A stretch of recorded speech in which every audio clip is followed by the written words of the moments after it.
नांदेड जिल्ह्यामधून ओबीसी समाजाचे कार्यकर्ते जे आहेत ते वडीगोद्रीकडे रवाना झालेले आहेत। उपोषणकर्ते लक्ष्मण हाकेंना नांदेड जिल्ह्यातून पाठिंबा मिळताना दिसतोय।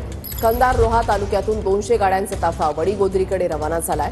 ओबीसीमधून इतरांना आरक्षण देऊ नये अन्यथा आंदोलन करणार। वडीगोद्रीकडे निघालेल्या ओबीसी समाजाच्या नागरिकांनी या शब्दात इशारा दिलाय।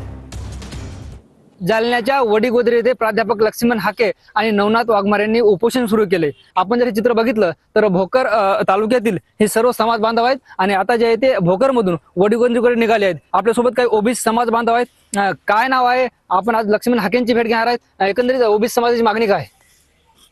प्राध्यापक लक्ष्मण हाके काल वडीगोद्री येथून कालपासून आमच्या भोकरमध्ये उपोषण चालू आहेत।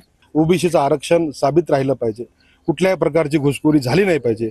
ज्या प्रकारे बोगस प्रमाणपत्र वाटण्याचं काम या सरकारने एका दबावाखाली येऊन केलं होतं ते काम कुठं थांबलं पाहिजे। बोगस सर्टिफिकेट जे वाटले गेलेत ते सुद्धा रद्द झाले पाहिजे, ह्या आमच्या काही मागण्या आहेत। सरकार एका समाजाच्या विशिष्ट जातीनं झुकत आहे आणि हा चाललेली दादागिरी समाजावर हे अजिबात ओबीसी खपून घेणार नाही। कारण का तर उद्या येणाऱ्या विधानसभेमध्ये हा जो ओबीसी समाज आहे आमच्या लक्ष्मण हाकेला जर केसाला जरी धक्का लागला तर याचं जे प्राश्चित्य आहे ह्या सरकारला भोगावं लागणार आहे आणि हे आमचं ओबीसी करून दाखवणार आहे। निश्चित जे होते ओबीसी बांधव यांनी सांगितलं की आम्ही कुठल्याही प्रकारे ओबीसी मध्ये घुसखोरी होऊ देणार नाही। ज्ञानेश्वर लोंढे, टीव्ही 9 मराठी, भोकर, नांदेड।